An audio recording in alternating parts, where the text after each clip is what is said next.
Kailangan mo sa bawat bagay ng pagmamahal. Kasi kung wala ka nito, hindi kayo magtatagal.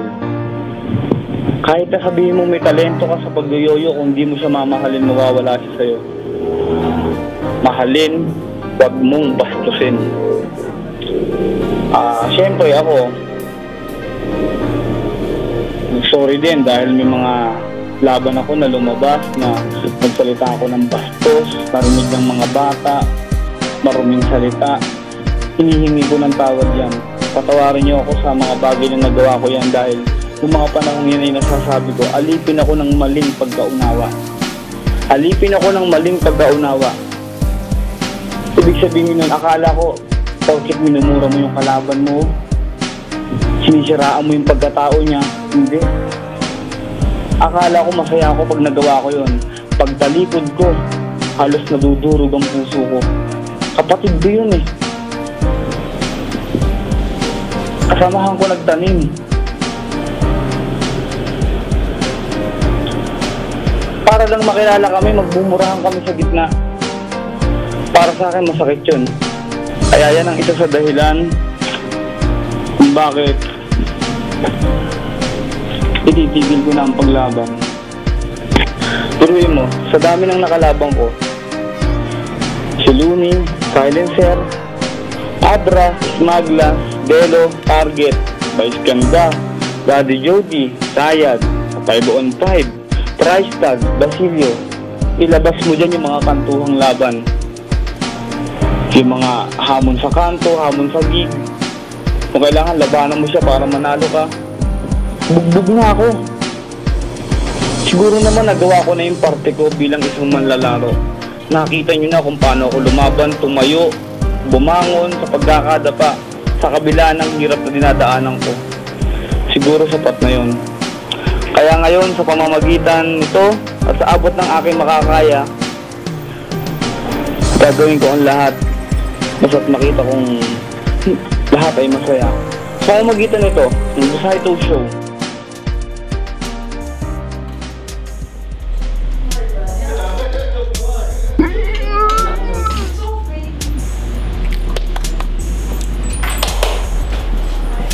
Zaito, you're late! Sorry talaga. Ay, Zaito! Oh, brother, late ka na, Brad. Late ka na. Kayo na pa kami naghihintay, man.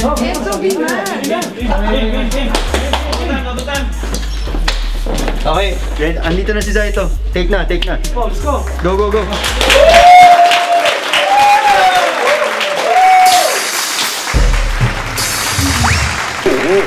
Ay, balita! Alam niyo naman dito sa amin, laging bago, laging sariwa. Kaliwat ka ng mga preskong balita. Okay ha? 187 Mobsta, congrats pare. We Don't Die, We Multiply concert, tagumpay. 1 week, naka 1 million views mahigit. Ibang klase pare. Salamat sa lahat na sumusuporta. Music video, Master Plan, Bamboo, ano ba to? Mas kunin ko na nga. Summer Madness, talo si Iron Solomon. Sayang, 2x2, Master Plan, Bamboo. Naglabas ng bagong music video. Balik ka sa 2x2. Grabe, nanalo ang SS laban sa Skitsu. Tama. Ibang klase yung pinakita nila, J-Skills, ibang husay. Sakto, galing. At syempre, Glacka9, Serena, number 1 sa mix. Quest, sige lang. Naglalaro sa 1 and 2 sa mix. EO Dub, sino nanalo? J-Skills, Kabanatuan. Dapat din na dumating eh, ako mananalo dun eh. Pero maganda, masaya.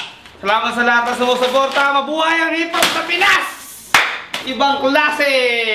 Balik tayo!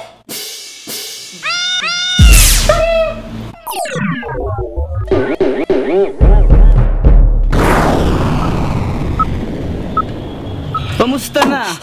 Luzon, Visayas, Mindanao. Naalala nyo pa ba yun ang gulpe ng kalabaw? Ako'y pamawi ng lungkot nyo at ng pagkauhaw. Masaya na ako sa bawat palakpakan at sigaw. Kaya tumuto ka at abangan ng bawat kabanata. Pakulong handa ko para sa lahat na nagtiwala. Salamat sa lahat ng sumuportang naniwala. Kalimutan ng problema at laging manood ka ng The Zaito Show.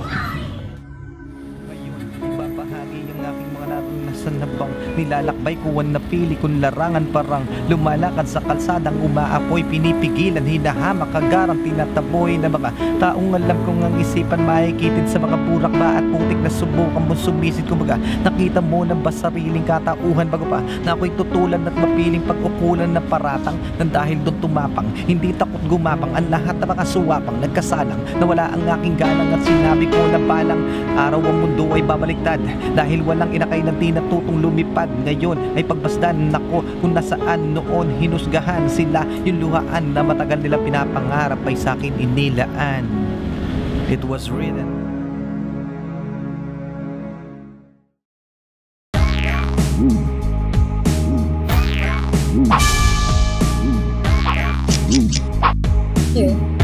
Teka ba? Oh, nabukoy!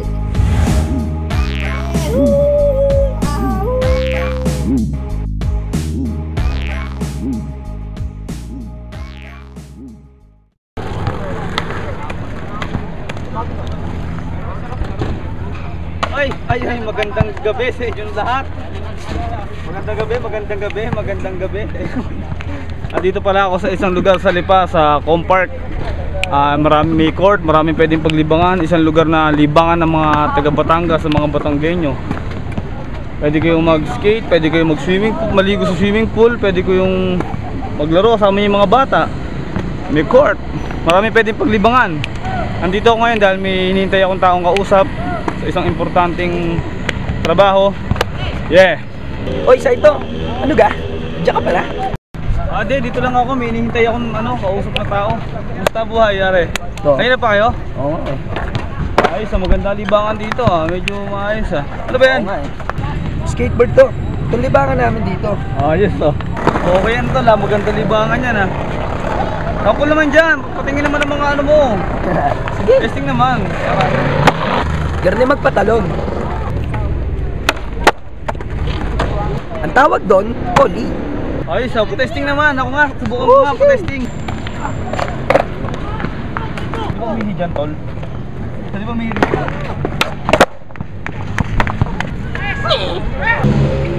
Bah, nabigla ako nun Pakita mo pa nga ako ng isa pa yung matindi.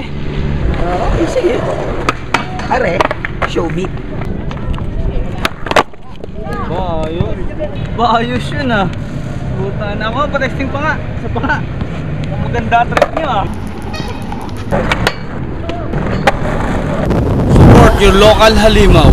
Peace. Okay. Nagbabalik tayo sa ikalawang episode ng The Saito Show. At salamat ulit sa patuloy niyong pagsuporta, patuloy na panonood, pagtungay sa aming mga kalokohan, kung ano man, basta't ang importante tayo masaya. Kalimutan natin ang problema, lahat ng bagay may solusyon yan, basta't lagi tayong manalig sa itaas. Tama? Mga kapatid, ang isa sa ating mga bisita ngayong gabi na to mula sa Lipa, isa sa miyembro ng Conebre Movements, bigyan natin ng isang masigabong palakpakan, si Powoboy. Maraming salamat, Zaito. Isang malaking karangalan na mapasama sa iyong show. Salamat pa. Salamat sa pagpunta, salamat sa pagparito mo at sana'y pagpalain tayo. Ang hangarin natin, ano ba yung naririnig ko na na libangan nyo sa Compark? Ano ba yun sa Compark? Napadaan ako nung nakaraan dun Oo nga wala, ayun. Skateboarding ang trip talaga namin. Oo, dami nag-i-skate dun Skateboard talagang trip namin dito. May swimming pool pa. Kaya naming tumalon sa isang plastic ng bago. Oo, natatalon din ako ron. Sumakit yata yung likod ko. Yung inangat ko pa ng ganun yun. Tapos yung... Pero okay sarap Oo, sadyang ganun sa una talaga hindi mo maiwasan yung dadagasa ka. Nagulat ako. Parang iba yung sigla ko. Talaga Kahit yung mga pinakamagagaling na skaters dito sa Pilipinas, talagang dumadaan talaga sa ganun. Oo, Conebre Tapos Sino nga pala yung kasama mo? May kasama ka ba? Oo nga pala, kaibigan ko si Wiwi. Ay, siya dala. Ano ba yan, Tol? Mabait ba yan? Oo, mabait yan. Actually, ano yan eh, hindi nagsasalita yan eh. Di ba nananakit yan, Tol? Baka nananakit yan, Tol. Maano yung mga ano natin dito? Okay lang ba? Hindi. Mabait yan? Oo, mabait yan. Ay, baka na. Halos kapatid ko na yan eh. Kami lagi magkasama. Ay, mga taga-subaybay natin. May alaga pala itong halimaw. Baka na ano yan. Pero mabait naman daw yata siya. Oo, mabait yan. Oo, sana maipakilala mo rin siya sa mga kataas-taasan dyan na gustong magamit yung kaibigan mo. Baka pwede sa perya yan o ano. Oo, pero actually ito, walang pakialam talaga sa mga tao eh. Pero masaya siya Saan mo siya nakilala? Bigla ko na nakita yan. Alien yan eh. Mukhang mabait naman eh. Oh, pero mabait yan. Mukhang mabait naman siya. Oo. Sino yung mga tol gusto mong pasalamatan na sponsor mo mga Nga pala, ng Halimaware? gusto kong pasalamatan lahat ng bumubuo sa Cunebre Movements, Halimaware, sa lahat ng bumubuo ng Barong Tagalog, tsaka Big Bellies. Sarap ng pagkain sa Big Bellies. Halimaw. Tsaka si Wiwi, gusto ko talagang pasalamatan yung kaibigan ko si Wiwi. Kalye Skate Shop, lahat ng skate shop dito sa Pilipinas. Sana magpatuloy niya yung mga magandang hangarin niya. Salamat, mga talento. Yun ang hangarin pala ng Cunebre, yung pagsamasamahin yung talento rito sa mga panig dito sa Batangas. Kasi kahit ang talento mo, sulat, drawing, tama ba pare? Kahit ang talento mo kumain ng buhay ng manok, walang problema. Basta maniwala ka ng sarili mo. May talent yan si Bibi, may talent ba yung kasama mo na yan? Actually wala, yan yung patawag pa ungis-ungis lang sa isang tabi.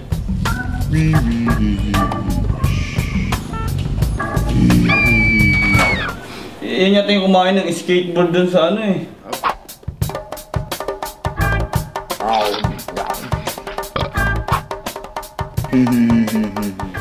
Magaling. Bumili siya ng skateboard, kala niya pagkain.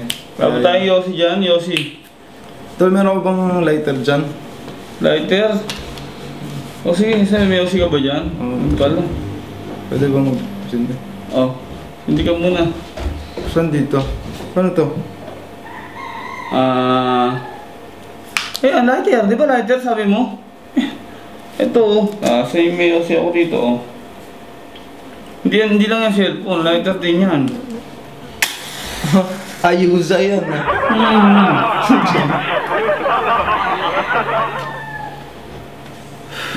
Diba?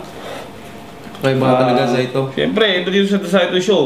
Kaya marami pa silang dapat abangan at maraming salamat sa pagdaan mo rito. Mabuhay tayong lahat at salamat Wowoy sa pagpunta mo. At huwag kayong aalis. At marami pa kayong dapat abangan, marami pa kami ipapakita. Tumutok lang kayo. Panoorin nyo ang commercial na to.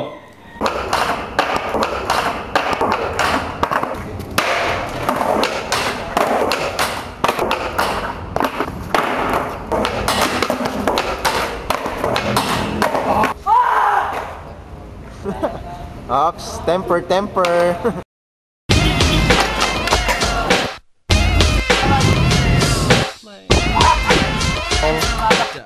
Kicking that funky shh. Now don't trip on the steps, get a clip. I'm about to rip still. Got the chronic in the bowl, so get your chill. The shit that I've been kicking, yo, steadily breaking backs. I got the knack to make my snaps while you sit there smoking crack. You can't fade my drive, cause you're with the Asiatic. When you're out in town, if you want it, fuck static. So back the fuck up, cause the plan is living fat. Always blasting like a gap. My shit be just like that. Grabe, lakas, ibang klase. Palakas ang hip-hop, di na mapigilan, puputok na. Magana yung Pilipinas sa dami ng hip-hop. At good news, ang sirena ni Glock 9, number 1, mabilis nag-number 1 sa mix. Sobra, ibang klase ka talaga, idol. Saludo kami sa'yo. Saludo ako sa mga lyrics na sinusulat mo, talagang makabuluhan. Marami ka, hindi lang kanta, hindi lang basta rap, ganun. Iba, may pinupunto ka, meron kang gustong iparating sa tao. Ha? Tapos nung, alam nyo ba na tinanong ko yung mga tao pagpunta ko sa album launch ni Glock, sa Eastwood. Tinanong ko, sabi ko, kung ikukumpara nyo si Glock 9 sa isang boksingero, sino siya? At kung ikukumpara mo sa isang basketballista, sino si Glock 9? Ganon. Panoorin natin ang video na to. Gusto nyo makita? One more, let's give it up for Glock 9! Isang sirena, kahit anong sabihin nila, ako ay ubod ng ganda. Ako'y isang sirena, kahit anong gawin nila, bandera ko'y di tutumba. Ram na may tubig ang sinisisid Grabe. Kung ikukumpara mo si Glock 9 sa isang basketballista, sino siya para sa'yo? Pinakamagaling. Sino? Michael Jordan. Kaya the legend, pare. Alamat. Kung ikukumpara mo si Glock 9 sa isang boksingero, sino siya para sa'yo? Manny Pacquiao, mabilis. Ang naman ni Pacquiao. Idol. Kung ikukumpara mo si Glock 9 sa isang basketballista, sino siya? The legend. The legend. Michael Jordan. Michael Jordan, pare. Kasama ko si Righteous One. Isa sa pinakamahusay ng Makata ng Pinas. Kami ang mga sugo ng dilim. Sugo ng dilim. May konti katanungan ako, Rich. Ano? Patingin mo, si Glock 9, kung ikukumpara mo sa isang boksingero, sino siya? Pacquiao, bakit? Kasi siya yung people's love dito sa Pilipinas ng hip-hop. Ganun sa katigas, no? Ano yung isa sa paborito mong kanta niya? Ako, medyo old school to pero yung ako ay ikaw rin.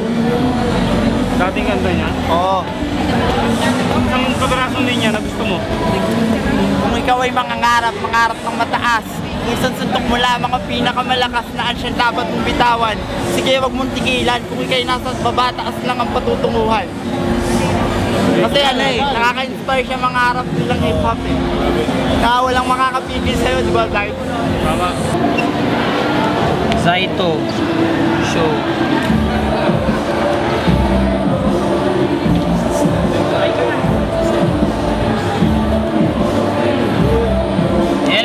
Ito tinanong ko yung mga tao kanina, sabi ko kung ikukumpara ka nila sa boksingero, sabi nila Manny Pacquiao daw. Tapos sa basketball player, Michael Jordan. Ano yung masasabi mo? Siyempre, nakakataba ng puso, pero sa totoo lang, hindi ko masyadong dinitibdib yan dahil baka masiraan ako ng ulo pag dinitib ko Pero totoo, idol. Salamat, pare. Ano yung pinaka-paborito mong kanta rito sa album na to? Sabi nga nila, ang mga kanta daw para yung mga anak. So since itong mga kwento ng Makata ay ang aking bunso, lahat ng mga kanta dyan, paborito ko. Kuwera biro, pare. Tapos ano yung opinion mo sa rap battles ng Pilipinas ngayon? Okay, pare. Ako ay sumusuporta dyan at bilib ako sa mga new talents na naglalabasan. At sana lang talaga na lahat ng mga taong involved ay nagbe-benefit. Yun mismo. Woo! Lakas, idol, ibang klase ka talaga. Solid. Pag si Glock 9 gumawa ng kanta, talagang may kabuluhan, may kasaysayan yung kanta. Ang lakas. Boss, saludo ako sa'yo. Sama mo naman kami sa racket mo. Marami kang racket dyan, sabit mo naman kami para meron kami pamalengke dito. Ay, speak of palengke. Ay, si Toinks, ano bang lagay sa palengke? Ano presyohan ng bigas natin ngayon? Balitaan mo naman ako. Yo, Saito, nandito ako sa palengke ngayon.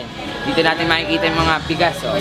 Yung sinandomeng, 33 pesos lang per kilo. Ba't iba yung sinandomeng special, meron din yung sipor dinorado. Yun yung masarap ata sabi ng inay. Dun sa banda dun, kita mo dun, silipin mo. Prutas dun. Tapos dito mga patuka ng mga manok. Yun yung ginagawa ng mga Pilipino talaga. Saka dito mag-iikot pa tayo para makakita pa tayo ng iba't iba. O Saito, andito naman tayo ngayon sa palengke, sa likod ng palengke, second floor. Dito tayo sa Senyas Refreshment, kung saan mo mabibili ang pinaka masarap na chicken salad. Dito na, 10 piso lang.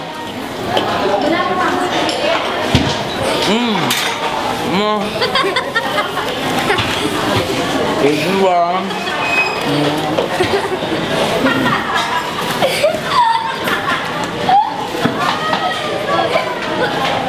Wow! Sarap naman nun, Ice Tonks! Magdala ka naman dito niyan. 10 piso, chicken salad, nakakagutom, boy. Magdala ka naman dito niyan.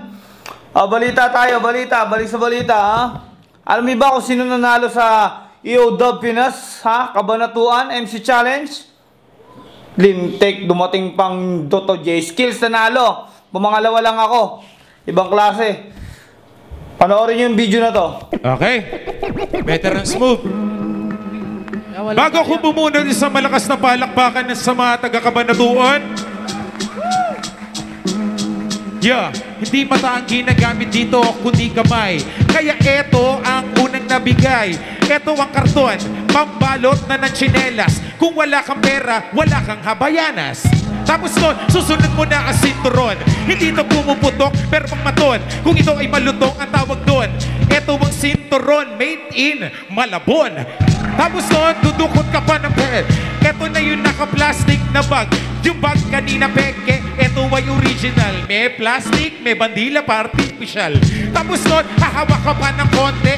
Ano to? Napakaliit. Ito'y kutsara. Ito'y para sa mga tinidor. Kapag hindi gumamit, magamay ka sa aparador. Hindi ka pwede kumain pag hindi mo ginagamit ang isang bagay na tulad nito.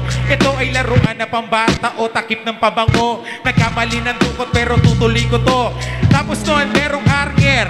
Pag wala kang damit, walang ihaharnger. Ibig sabihin nun, hindi kayo mahirap ka mag-rap. Ito na asusi daw na pagrarap. Pag ito ay binaliwan, nagbubuksan ng pinto. Wala nang tigilan, wala nang hihinto. Sunod natin, ano ba to? Isang tropeyo. Ito ang nababagi sa nasa harapan niyo. Okay, nagbabalik. Siyempre, bago tayo magtapos sa gabing ito, gusto kong pasalamatan ng mga sumusunod. Siyempre, ang konektado. Lumabas na nga pala yung It Was Written notebook. Ang sulatan ng Makata. Pwede kayo mag-drawing sa likod.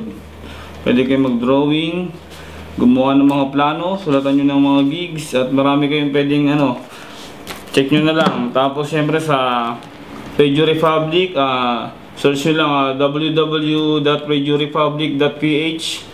Salamat sa pag-imbita sa amin nung minsan. Maraming salamat po kayo. Kumusta po kayo dyan? At siyempre, gusto ko rin pasalamatan yung Halimaware. Dito, check nyo na lang sa screen kung paano sila niya kukontakin. Marami po silang mga planong ilalabas. At siyempre, kay Idol. Yung Idol ko, siyempre, makakalimutan ko ba yung Idol ko? Yung Idol ko, si Glock9. Naka-out na po yung kanyang album. Nakalabas na, siyempre. Mga kwento ng Makata. Iba talaga. Akala ko yung kwento ng Serena parang tungkol lang sa ganun, pero yung bandang ending na doon pala yung pinaka punto ng istorya. Napakaganda, supportahan niya po. Nasa market na po. Glock9, Mga Kwento ng Makata. Ang bagong album ni Glock, kalalabas lang po niyan.